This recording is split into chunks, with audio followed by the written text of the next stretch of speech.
জোবায়ের হোসাইন জন্ম থেকেই প্রতিবন্ধী, তবু থামেনি স্বপ্ন দেখা। বড় বোন জুঁইয়ের সঙ্গে যেতে শুরু করে স্কুলে। প্রাথমিক সমাপনী পরীক্ষায় মুখ দিয়ে লিখে ভালো ফলের পর আরও বেড়ে যায় তার উৎসাহ।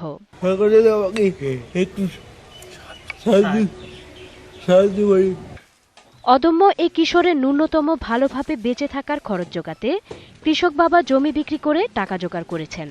জোবায়েরের স্বপ্ন পূরণের দরকার আরও অনেক টাকা। প্রতিবন্ধীদের প্রতি অনেক নজর দিয়েছেন, তাই আমার ছেলেকেও যেন তার নজরে একটু রাখেন।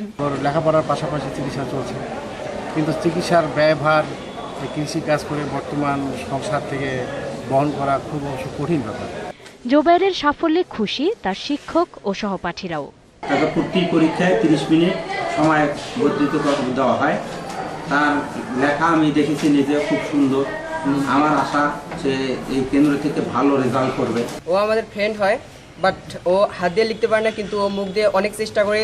শারীরিক প্রতিবন্ধকতাকে ডিঙানো জোবায়ের আর্থিক প্রতিবন্ধকতাকে অতিক্রম করতে পারবে সহৃদয় মানুষের সহায়তায়, এমনটাই প্রত্যাশা তার স্বজন প্রিয়জনদের। Desk report, 21 television.